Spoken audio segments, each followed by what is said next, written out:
Hello, everyone. Greetings. It is Wealth Wednesday, and we are here with none other than Brian Brogan himself. Hey, Brian. Dr. Kathy, how are you? I am doing well. Thank you. How are you doing? Excellent, and thank you for the invitation to be on the show.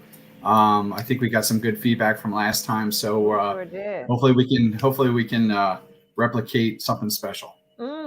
We are ready to roll. So now, while I am finished getting all of these live streams up on all channels, reintroduce yourself to the people who had a chance to meet you before and introduce yourself to the people who are meeting you for the first time. Great, thank you. My name is Brian Brogan. I am the head of wealth for Exemplar Wealth Advisors. And my background is really a blend of psychology and personal finance. Mhm. I work with families of wealth and individuals and help them really to have a better relationship with money. A little bit of that is introspective, and a little bit of that is fundamental planning. But it's really about helping people achieve their personal fulfillment and also achieve their financial goals. Mhm. Mhm. That's huge. When we had talked about on the first show was how a lot of times we aren't really taught how to, one, manage money, and we're also not taught how to build wealth and create wealth that is sustainable beyond our existence. Yeah, yeah, that's true. That's very true. I mean, it really goes back to those formative years, and really we absorb the environment. You'll hear me say that over and Mhm. over again. Mhm. That um, we know through psychology that the formation of language happens a little bit later in the developmental stage for Mhm. children, but Mhm. their recording system is on from day one, Right.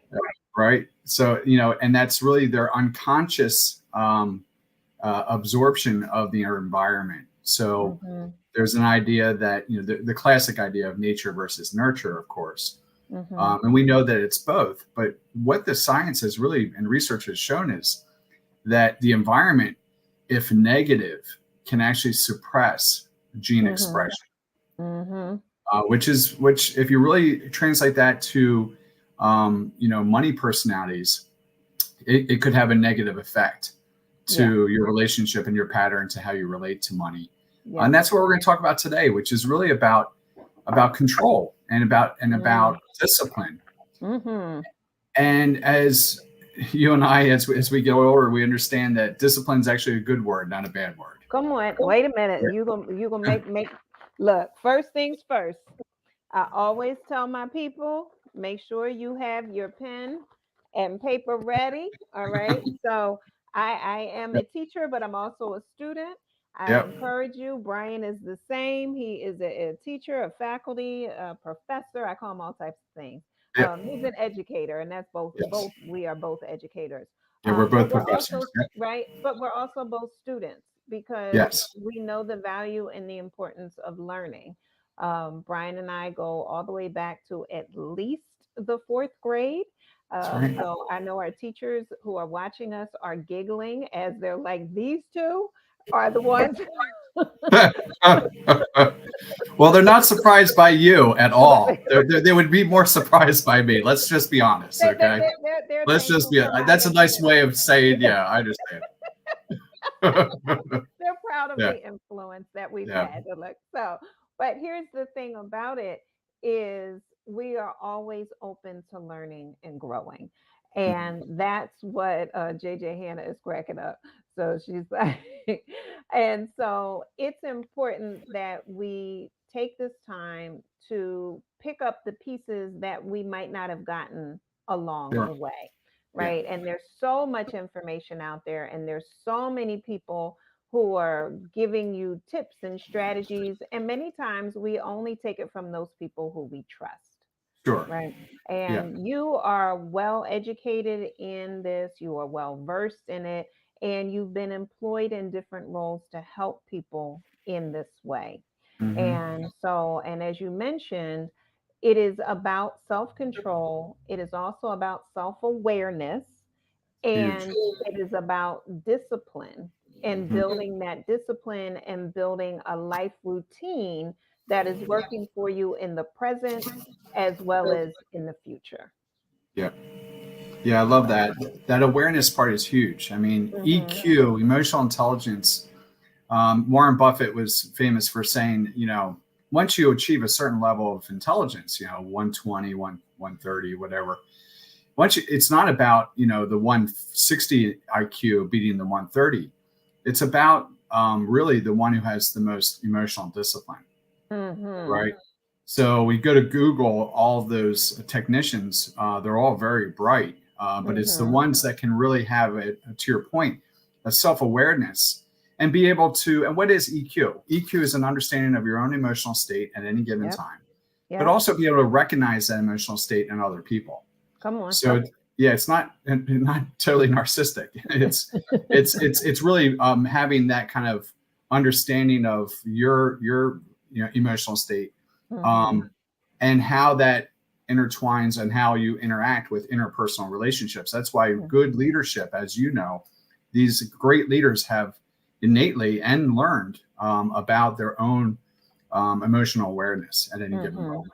Yeah. Mm-hmm. And Yeah. that's why, and that's so, the best thing that you and I talk about with our patients and our clients is you need to be your best coach. You need to be your number one cheerleader. You need Yes. to be all these things. You need to be those things for yourself.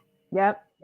Now, are there Yep. times in your life where you need to have a therapist and a financial advisor? And absolutely. In fact, so the more successful you are, the more you build that kind of mastermind group around yourself, Mm-hmm. right? But if you can't be ready, coachable, and open to being coached, then that's what we're talking about. That you're going to be subject to your own patterns that are really Yeah. unconscious. Exactly, exactly. And so today, as we're talking about this, and let me say this, we also have a certain relationship with words, right? Mm-hmm. And they cause us to feel certain things, think certain things, and behave certain ways. Yeah. And so when you said discipline does not have to be a bad thing, a lot of times people will hear that word, Oh yeah. snap out, their inner child kicks in and Yep. begins to tantrum, Yep. I right? love that. In fact, entrepreneurs have a high, well, not maybe sometimes high, but they definitely are higher scoring on antisocial characteristics. I didn't know that, but they're divergent. Yep. So, I mean, you and I have played around the MMPI, the Minnesota Multiple Personality Inventory, which is really the Bible when it comes to assessments of personalities. Yes. I think you and I had the arcane, pleasure of going through those classes and figuring out how those assessments were built. But really, to your point, entrepreneurs, they don't like authority, right? Right. Right. Because they really need room. It's not that they hate authority. They take direction, but they need room for that freedom of Yes. expression Yes. and brainstorming and that creativity part that's really Yep. part of the process. Yep. Yep. Yeah. Very And true. I love what you said. Yeah. I mean, we get triggered by words consciously Yep. or unconsciously. Yep. Um, I know in my relationship, when I use the word cheap, that doesn't go well in my family. Mm, People don't like cheap, mm-hmm, but mm-hmm, I'm trying to convey the more economical, option mm-hmm. that we want to buy. We want to buy something that's relatively not expensive. But That's when you say right. that word cheap, people might have a reverb that says, "Oh, we don't do anything cheap here. We do premium Yes. here." Yes. Right.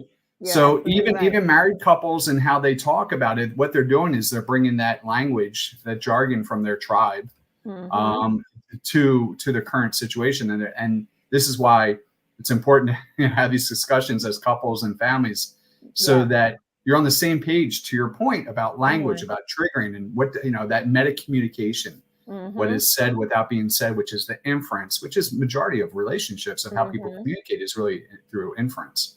I feel Uh, like as you're saying that, things are clicking for people and they're like, oh my goodness, I didn't even put all of that together, right? mhm. Because it is a domino effect. And Yeah. so, even as we're talking about having these conversations with families, we remember that everybody's coming from a different family of origin.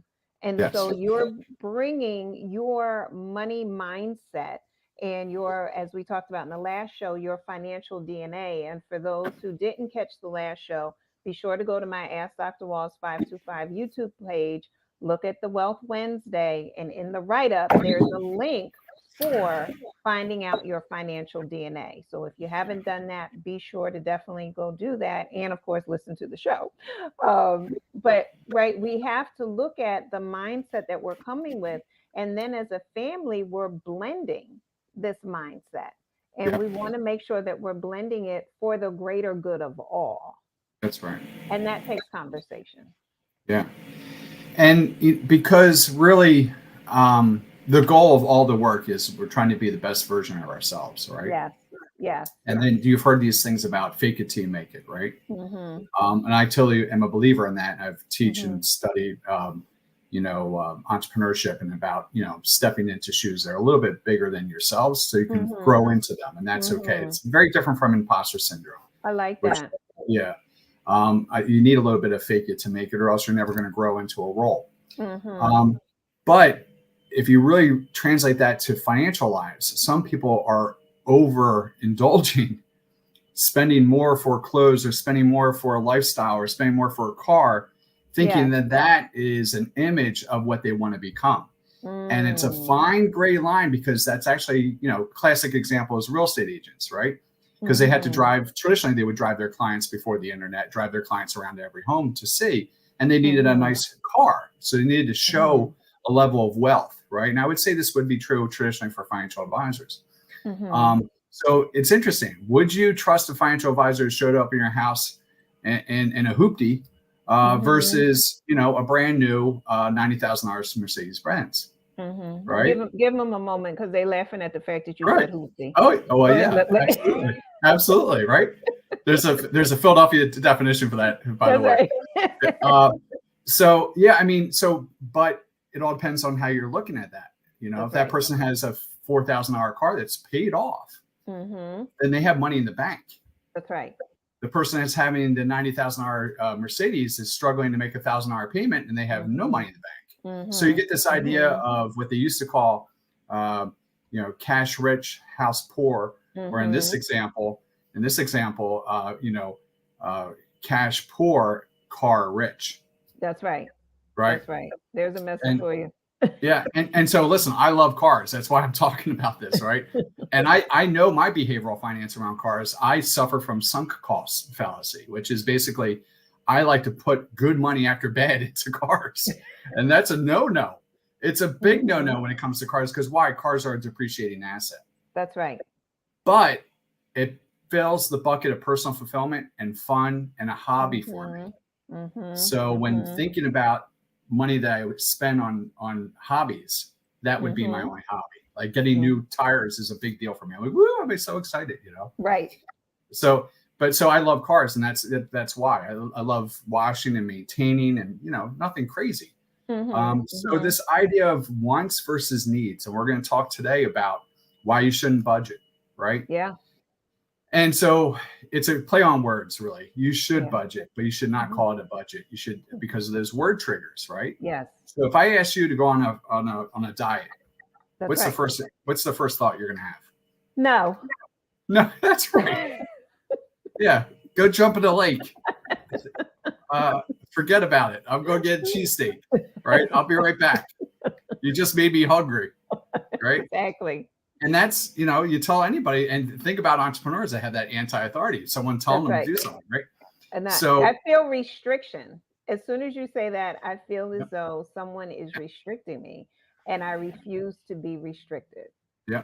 And a lot of engagements with financial advisors, they don't make it past 100 days because maybe the advisor comes in too aggressive and says, you need to do this, this, and this, and this. The person's like, what? I don't know what's going on. And they're being forced to change their behavior too quickly. Right. So one of the things I found over 30 years in playing around with this is that the best thing to do is have people observe their own behavior, their own spending behavior. And that's why we don't call it a budget. We call it a spending plan. So when you sit down with people, you create a plan on their spending and you let them drive the bus, right? You let them see, the outliers of where they're spending too much. For me, it was real simple. 20 years ago, it was Dunkin' Donuts. They put in a Dunkin' Donuts across the street, and I was like, woohoo! I love donuts. You could probably tell. And so my budget literally was $75 at Dunkin' Donuts that month, a couple months, and I was like, oh my Lord. You couldn't believe it, could you? Yeah, well, that and the tight jeans.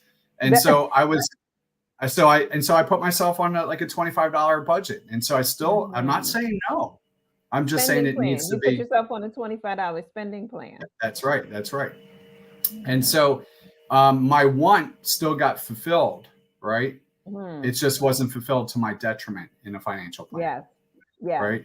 Because again, a lot of people will just get habitual going to Dunkin' Donuts every day or Starbucks, and they'll spend money and they don't think about how much they're spending.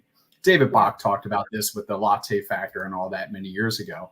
I think the latte factor is now everything because of inflation. So it's really about understanding, what type of budgets are good for you. Are there different types of budgets? And what are the 3 rules of budgeting, which is really what we call a spending plan, right? The first thing is to be realistic. You have to be realistic. That's why when I help and work with clients, I help them go on a budget app. There's many different apps out there. And they're either like a zero-based budget app where you basically tell your money where to go, because we live under the principle, and Dr. Kathy, we talked about this, I think last week, money goes to where it's treated the best. Come on. Right? Yeah. And that's the first rule. Like, where does money go? And that's the first thing I ask clients. Where does money go? I asked a group of professional football retirees in Alabama, and they had some great answers. They said, money goes to my ex-wife.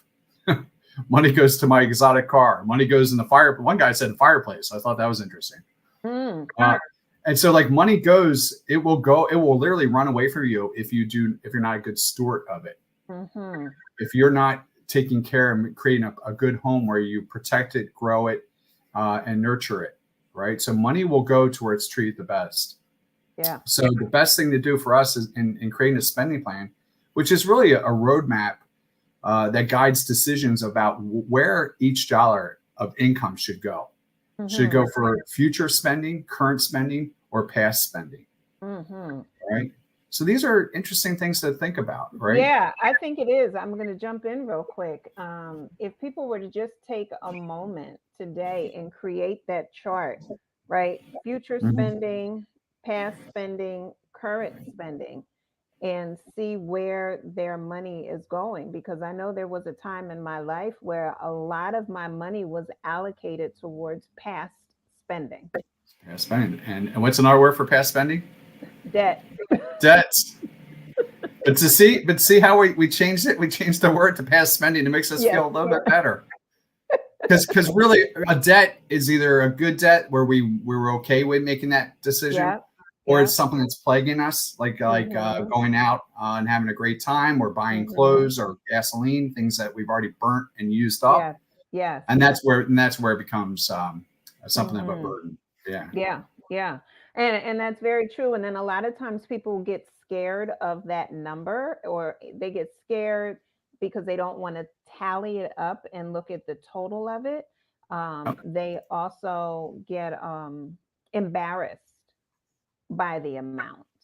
And that embarrassment, those feelings really end up being stoppers and or blockers from getting rid of it by, giving it attention and moving through it so that they can reallocate where the money is going. I love that. I'm getting back into Audible books, and I was listening. I took a trip last week, so I had some windshield time, and I was listening to Dr. M. Scott Peck, Road Less Travel. And boy, what a great book to refresh after many years. And it's really about to your point about your perspective, your thoughts, and your attitude, right? It's really kind of that belief system that you have. So it's important to work with somebody who knows how to get through that belief system. Yes. But Dr. Peck talked about all life suffering Mm-hmm. happens when we avoid hardships of life. Mm. So if we turn away from and don't face the challenges of life, Yeah. that's where suffering comes from. Interesting. And he said, if you choose to turn and face your problems, Yes. you will, in essence, lower your suffering. Come on. Right. Yeah. And that really speaks to what you just said about denial. Yes.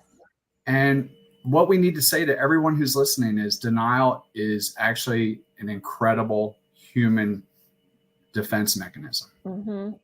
of the For psyche. sure. It's the number one thing we use all the time. And Mm-hmm. it really has saved humanity, if you really want to think Mm-hmm. about it. Mm-hmm. Through some horrific things, World War I, World War II, Mm-hmm. pandemics, you name it, right? So there's a healthy level of denial, which you basically say, Interesting. this is not happening to me. Right. All Right. right. And I know different communities have humor that they use, Mm-hmm. right? Or they Mm-hmm. use, song, or they use faith, right? To help Mm-hmm. them solidify in this area. Get through. Yeah, to get through. But it's really about facing those issues in a way. And so that denial is very key. You have positive denial, but then a majority of it is negative denial. Right. Detrimental denial. Yeah. Yeah. Mm-hmm. It's pushing it off, kicking the can down the road, Yeah. retirement savings, for example, Yep. that you're Yep. just like, I'll deal with that. I'll cross Mm-hmm. that bridge when I meet it. Mm-hmm. Mm-hmm. And this is what you and I know about that. When it comes to Mm-hmm. money, it's a very, very tricky game of chance that you're playing. Yeah. Yeah. Right. Definitely. Because what you're saying is that I don't care about my future self that much as Yeah. much as I do of myself today. Yeah. It's so I was talking about I did a goal workshop a couple of weeks ago. And in that goal getter 101 workshop that I do, I talk about your future self. Like the goals of today are designed to help you become the person that you envision yourself to be tomorrow. And the more that we put off working on those action steps and achieving those goals, that longer that person, that version of us sits and waits. Mm-hmm. And so I envision it like a child sitting on a step or sitting at school waiting for a parent to show up. And it's like, I'm coming, but never doing the things to show up and get there. And so many times financially, people have financial goals, right? They say they want to be a millionaire, they say they want to be a billionaire, but are you taking the steps to actually get there? Are you thinking one day you're going to open up the door and there's going to be $1 billion sitting at your, at the front door? Doorstep. Right. Right. So, when you say, first of all, in creating this spending plan, in Mm-hmm. being a good steward of money, Mm-hmm. one of the Mm-hmm. things is, and you said with number one, being realistic. In my phrasing, I call that taking honest inventory. Yeah. Right. Yeah. So Yeah. we have to be honest about what amount of money do we owe, good, bad, indifferent. And Mm-hmm. we have to add it all up. Because Sure. my thing is, if I'm walking down the street and somebody says to me, I have an empty check that I'm going to write you, tell me how much I need to pay you. Well, I'm going to be able to say, I need $34,362.53, Right. because I want that person to be able to write. And they say, oh, well, maybe I can give you 1,000, no problem. I know where that money is going to go to. And as you're saying, right, the money has an assignment. Where Mm-hmm. are you going to put that money? So we got to be realistic about what amount of money do we owe? What amount of money do we have? And also, well, what else? What else do people Yeah. need to be realistic about before we go to step two? Yeah. I mean, so that's the whole thing about understanding that it's a belief and behavior, right? So you have a thought, you have a feeling, then you have a behavior. And so, but a lot of times, why financial lives are tricky is we're trying to tell you that thought and that belief actually got imprinted on you before Yes. you had language. Yes. Okay. So you can actually throttle back and say, you know what, I'm not going to beat myself up. Okay. Mhm. But today I'm going to be responsible for my beliefs, and they're either going to be positive or neutral. They're not going to be negative. And I'm going to seek out whether they're even factual. Yes. Okay. Because we live in a world where there's kind of half truths and false information, to your point. So let's just talk about some popular spending plans. Okay. Okay. So a popular budget or spending plan would be a 50-30-20 plan. Okay. And this one says you need to spend 50% of your net income, that is your take-home paycheck, okay, once or twice or weekly or whatever, however you get paid. That 50% of that needs to be spent, okay, on that 50%, you live within it. So that's all of your what they call non-discretionary or your expenses. 30% goes to entertainment and lifestyle, and then 20% to savings and investment. So that's just a real simple heuristic rule, 50-30-20. Another one is called back of envelope or an envelope system, where I've done this in the past, where you know, and this is a little bit hard today because everything's electronic with our debit cards. But if you had cash, if you know that your food bill a week is $300, you'd actually have food in an envelope and have that cash in that envelope. Yep. So it's back to the old traditional cash and carry. We used to do that as kids. Yeah, we used to do that as kids. And if you did that as kids, you're actually a little bit more successful in what they do, mental accounting, which is they call bucketing. Right. So you're creating envelopes, which are really mini buckets. Okay. I had to tell you, when I go on vacation, and that's what we used to do, I would have the taxi money in one envelope, our food money in another envelope, our activities money in another envelope. And it was like when that envelope was getting low, it was like, this is where we are. And these are the numbers. But I would allocate for each day. And it made my life less stressful. And it made my husband's life, of course, incredibly easy. So. Yeah, there you go. But just let's talk about what happens to kids when they see this going on in front of them. When they see that modeling behavior go on, we think, a part of me, to be honest with you, would think, oh man, we're kind of showing them that we don't have a lot of money, right? That could be a thought, but that's a negative thought, and that's not a realistic thought. Okay, so I would challenge that with the fact that actually this empowers kids. When they see this, they actually have the money in their hand, which is empowering. Yeah. And they get to start being creative. You'll actually see kids say, oh, this is great. Well, we're low in this envelope. Can we take from this envelope and put over there? And sometimes you can. Right. I mean, that's the classic take from Peter and pay Paul. Yeah. Right. Yeah. But that's the first step of reallocating funds. So they don't even know that that's actually a technique called reallocation of funds. Yes. Okay. Just by an envelope system. Yeah. And I think that's a great activity for parents. I mean, there's so much fake money. You can go on Amazon and buy fake money. Yeah. I mean, that looks real and so forth, and start teaching that type of allocation. And again, it also doesn't have to be for children, because we're all children at heart. So we can also start working that system for ourselves. That's great you said that, because I often, when I talk to parents and talk about how many piggy banks you have for your child and what have you, and understanding about charitable giving, children have a hard time giving to charity under the age of 5, so you have to give through the parent. So little things like that.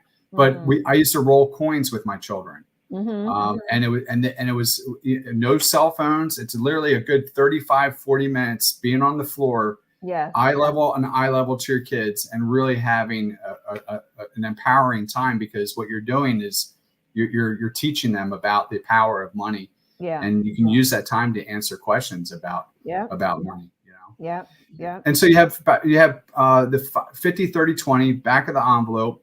You have pay yourself first, okay, which is basically, David Bach came out with a book called The Automatic Millionaire. He had 3 principles in that book. They were called pay yourself first, make it automatic, and buy a house. So this was kind of in the late 90s, early 2000s, where home buying and interest rates were low. So he was like, yes, make it automatic. And what he meant by making it automatic is really make sure that you pay yourself first. And I would say this, as an entrepreneur, that was very, very hard for me to learn. Very hard. And still I have to remind myself to pay myself a lot of times. Absolutely. Because it's going into the business, it's going towards the bills, it's going towards anybody who I've hired to do anything, and I end up being last. So I definitely, that pay yourself first, that's a constant message for myself. Well, it's the first thing that you bump into when I work with entrepreneurs. Absolutely. Is the first question they usually have when they start a company is, how do I pay myself and how much? Yep. Right. So yeah, I mean, so those are real questions, and it takes an entrepreneur who's gone through that to be able to give that advice. And then the fourth one is a zero-based budget, which is what we talked about prior, which is really basically telling your money where to go on March 1st, on April 1st, right? So right before the month starts, you take a snapshot of your balance sheet, which is just a moment in time. This is the money you have. And then you start to break down exactly how much money you're going to be using in these categories. So there's about 10 or so categories. Charitable giving. So you tell yourself, all right, I'm going to spend a certain percentage of my net income. Net income is, think of a net that catches it at the end of all the taxes being taken out. So net income is the paycheck you take home. How much goes to charitable giving? How much goes to savings? How much goes to housing? How much goes to utility? How much goes to food, transportation, clothing, medical, insurance and tax, lifestyle and personal, and to your debts and recreation? So there are, of that, let's see, 1, 2, 3, 4, 5, 6, 7, 8, 9, 10, 11, 12, about 12. So between 10 and 12 different categories. And the number one reason I believe that budgets fail is you have too many categories. You over categorize. And I did this when I first started doing a spending plan 20 years ago. And so today it's very, very advantageous for individuals to buy an app. I know David Ramsey has a great one called Every Dollar. I think it's like $8 or $9 a month. You can get it a little bit. Yeah. And I'm not a sponsor of theirs, but I've used that in the past. I was going to ask, does your company have anything? Well, we don't. I like to, again, empower people to. Some people are already using like Rocket Money, which was the old eMint. There's new. A lot of the robo advisors have them already built into an app, right?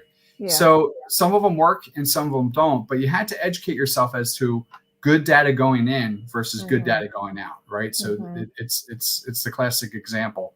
But what's neat about this is that they hook up to your checking account and they download all your transactions. And I help individuals code those transactions. And I believe you should do nothing for the first 90 days other than code your behavior, right? So if you see that last month I gave, $200 in charitable giving, this month I only gave 50, then you can ask yourself, okay, well, what went on there? Why can't I keep a steady amount in giving, right? Great question. And then housing. And so the number one thing I learned this when I was really young.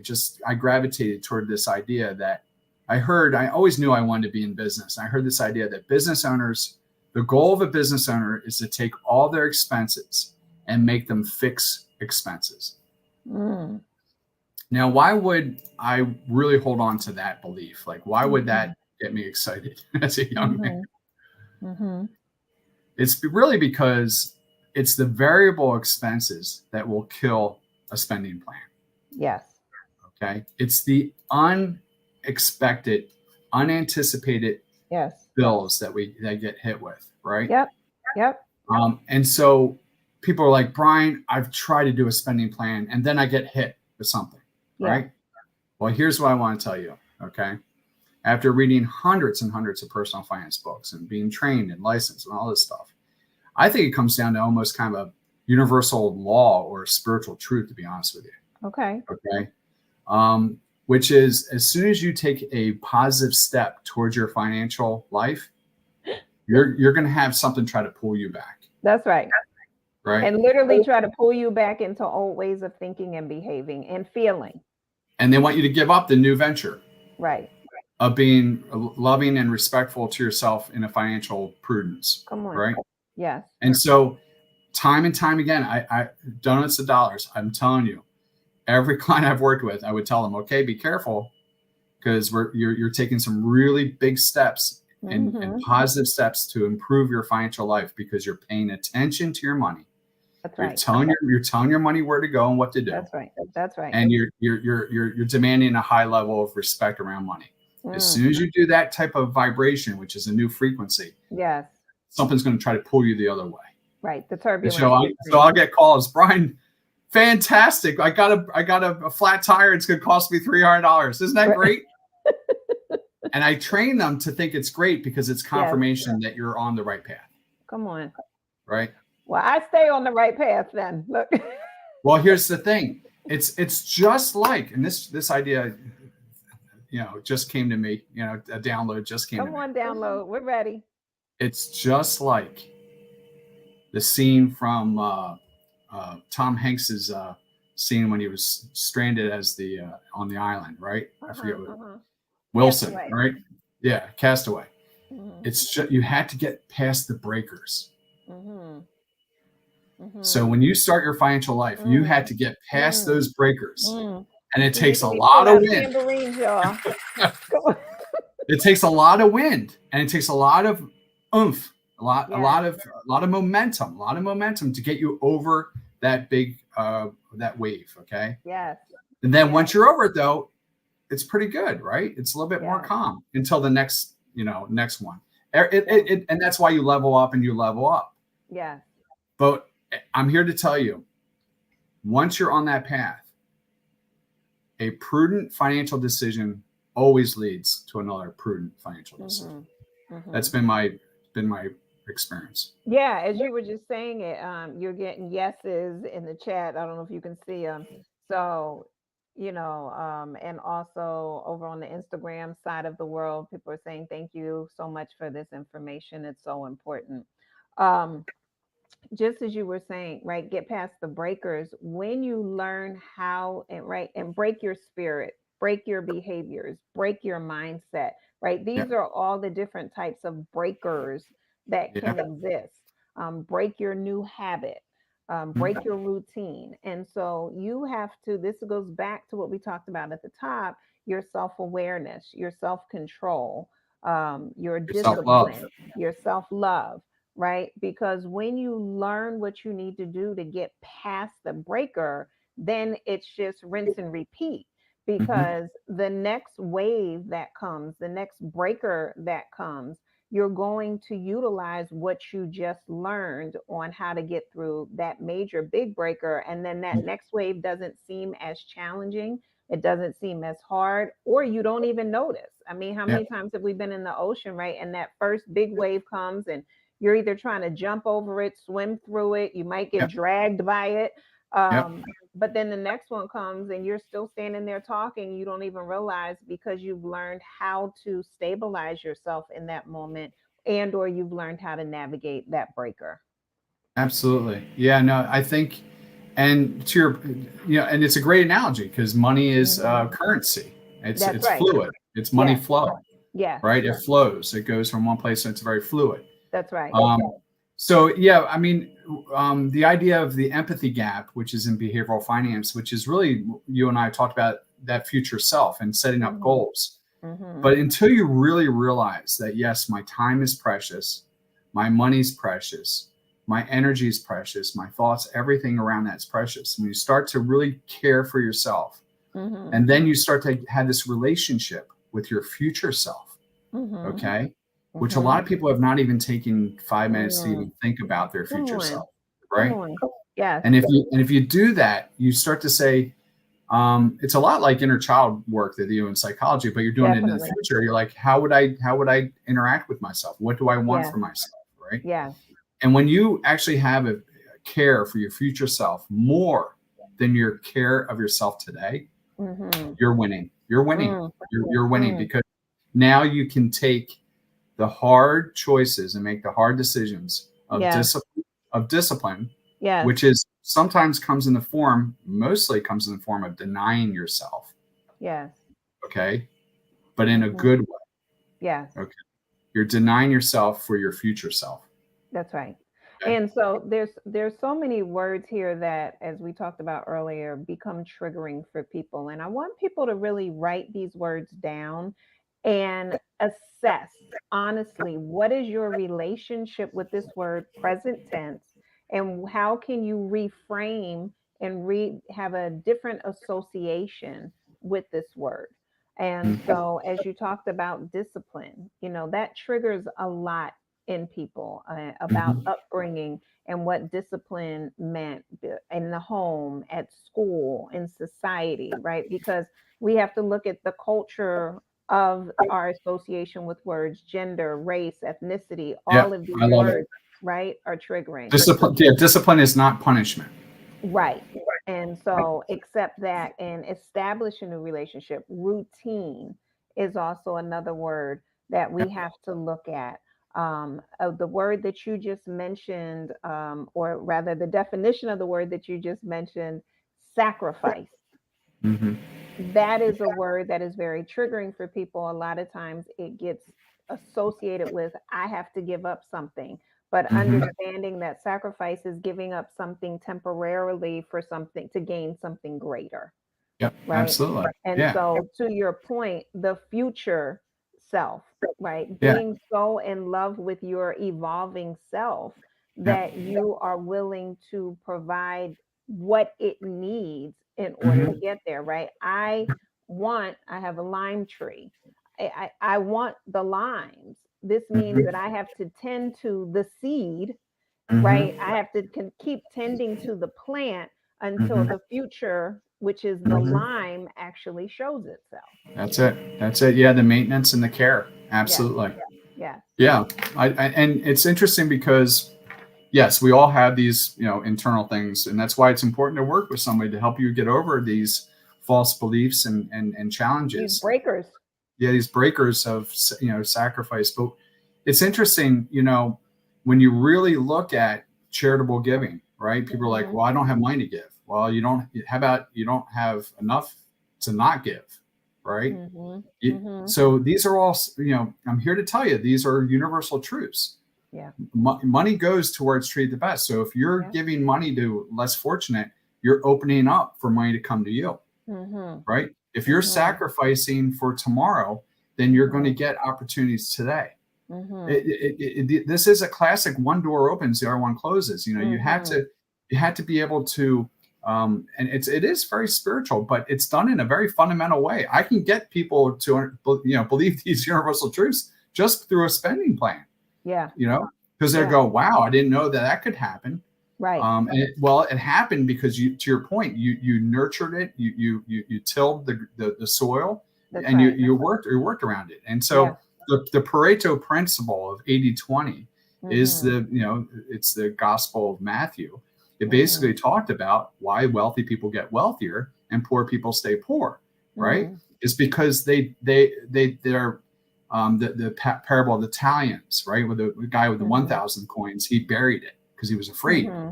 The guy who had Hmm. 10,000, he tripled it because he put it to Right. work. Right. Well, the master came back and said, "Shame on you for burying it. You know I was a Hmm. brutal master and I would demand my pound of flesh. Well, I'm going to Hmm. give your 1,000 to the guy who has 30 now." Hmm. So these Hmm. are spiritual principles, Yeah. Yeah. but it's a classic thing of self love. If Mm. you know that I deserve to actually sacrifice today for my future self, it Hmm. is the ultimate goal. Yeah. And I'm not saying you get there when you're 20 years of age, Yeah. right? Yeah. You get there, hopefully you get there when you're a little bit older. If it's a miracle it happens at 20, that's great. But you do Hmm. need an advisor to guide you through this, right? Yeah. Yeah. Whether it's a financial therapy coach or a financial advisor that has this type of background, right?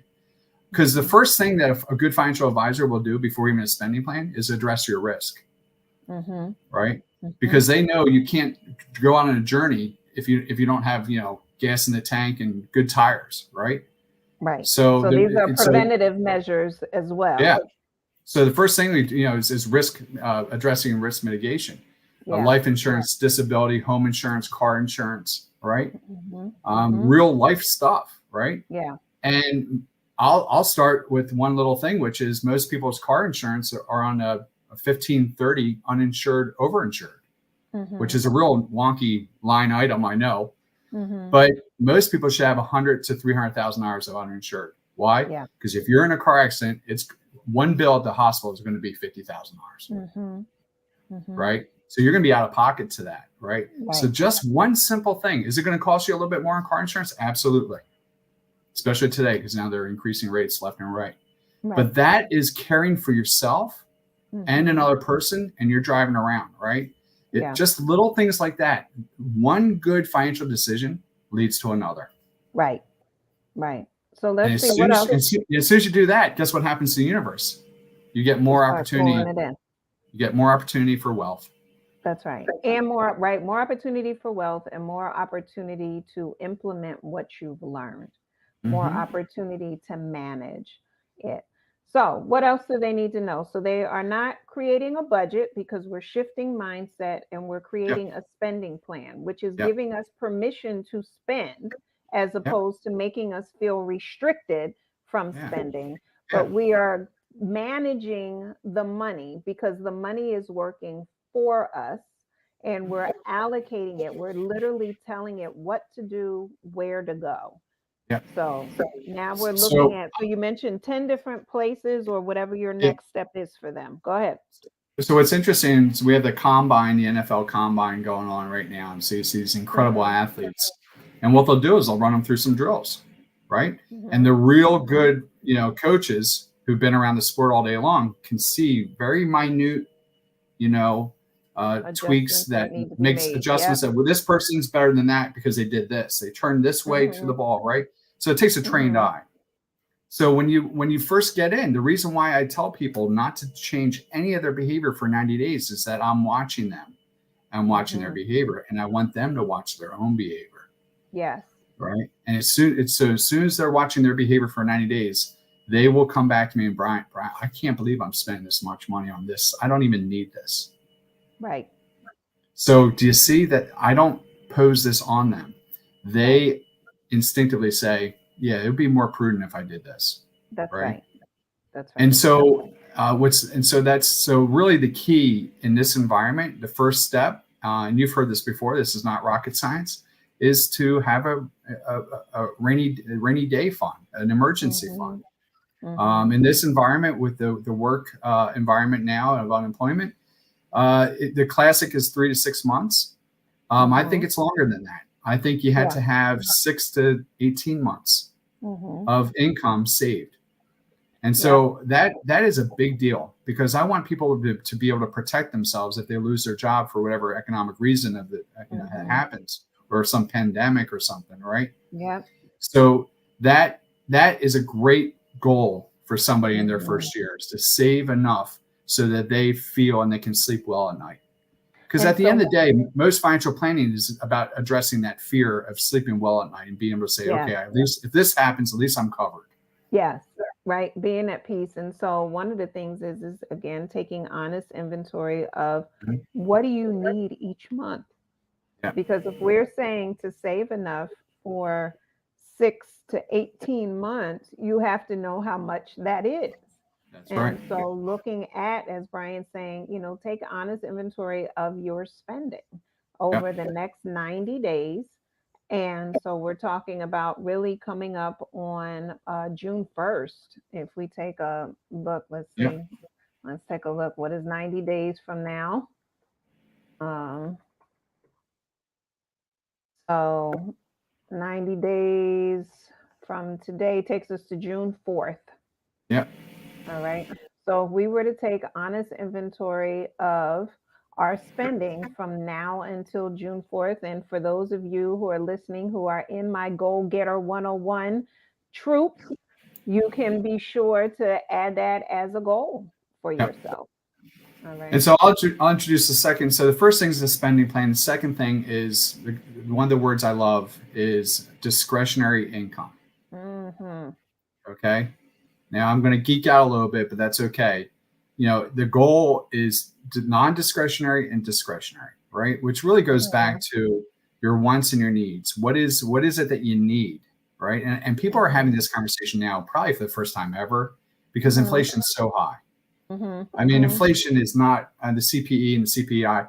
It's a lot higher than they're stating, in my opinion. Yeah.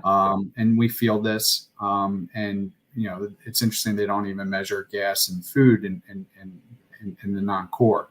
So what's interesting, discretionary income means that there's money left over after you've paid all your bills and your expenses. Okay. So it's money that you have left over. And the first goal is to get discretionary income, to have extra money at the end of the month. Right. Right. And a lot of people, you'll hear, I have too much month and not enough money. Right. Or, which basically I'm running out of money, a week before the end of the month. That's right. Right. That's right. If we're in that type of situation, you're desperately in need to do exactly what you're talking about, to take an honest look and see what am I consuming that I truly don't need. Yes.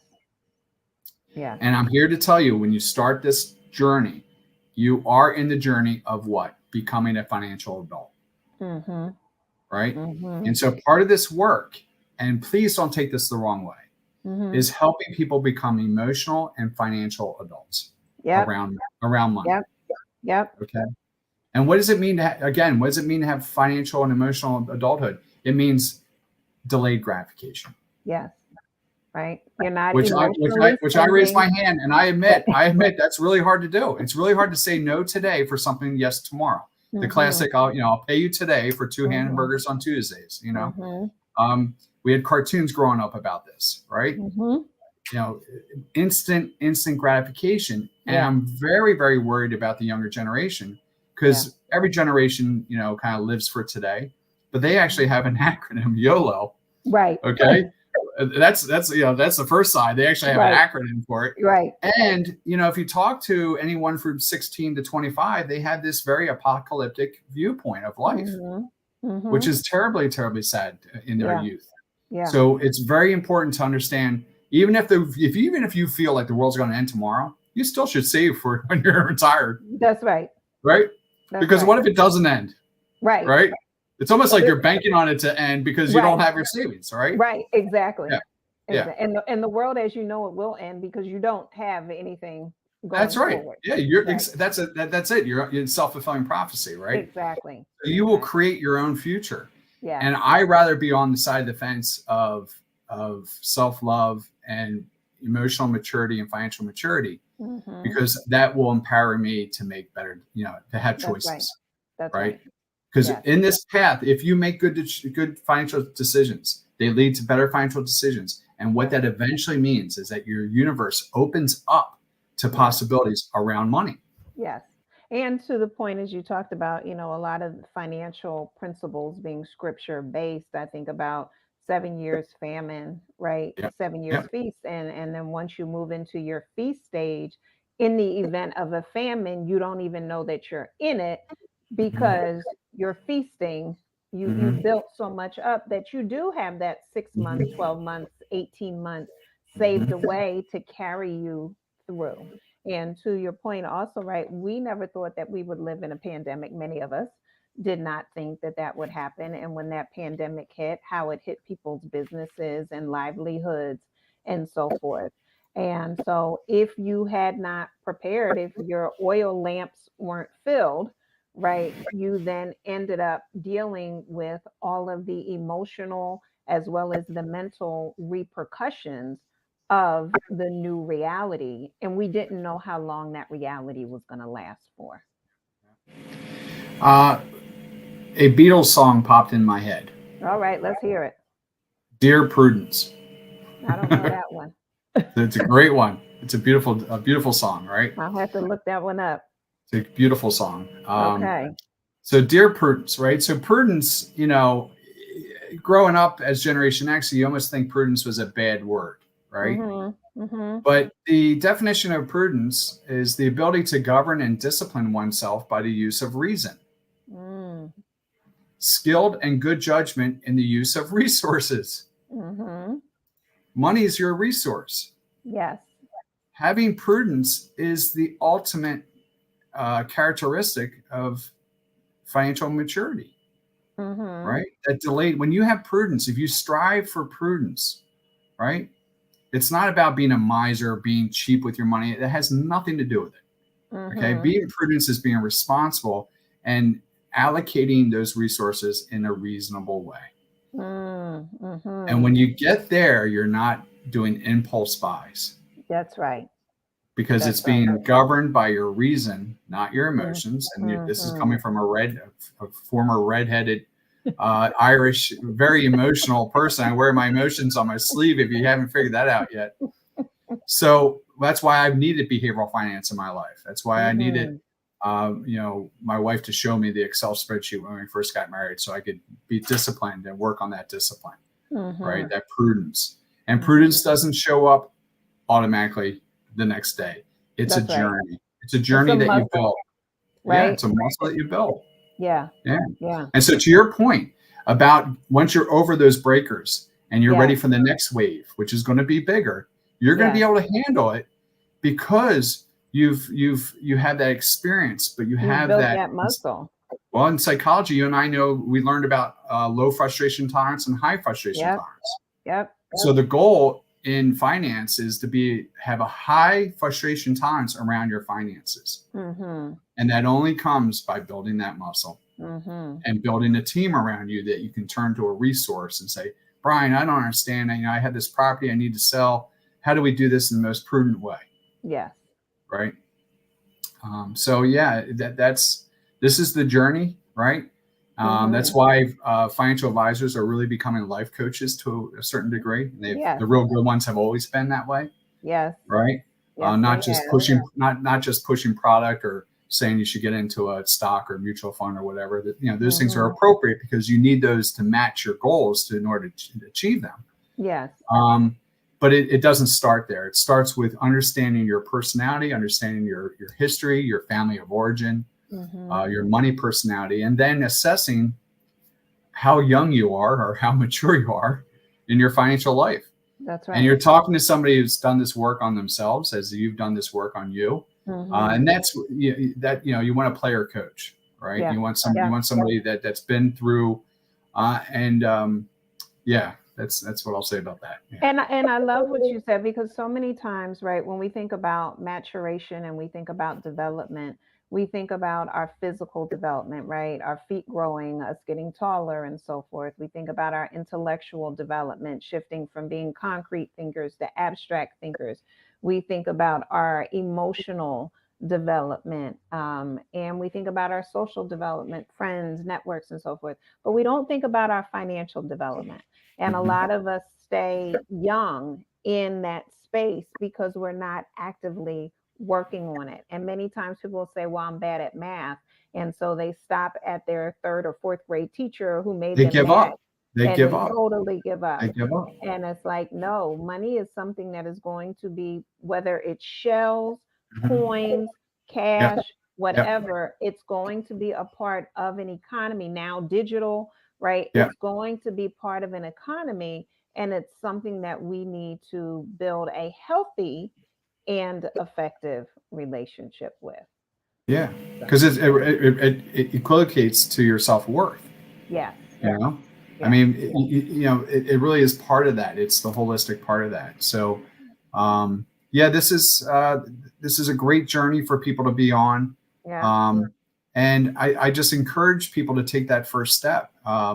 It's not as daunting as people, like you said, if people have a aversion to finances because they think they're not good at math. I'm here to tell you, math is just a small part of it. It's really about your how you feel about money. Do you try to? My grandma used to say to me, Brian, man, money in your hand is money spent. It burns right through your palm. And so that was always on my head that I need to be more prudent and because money if you treat money like that, it doesn't stay around. Right.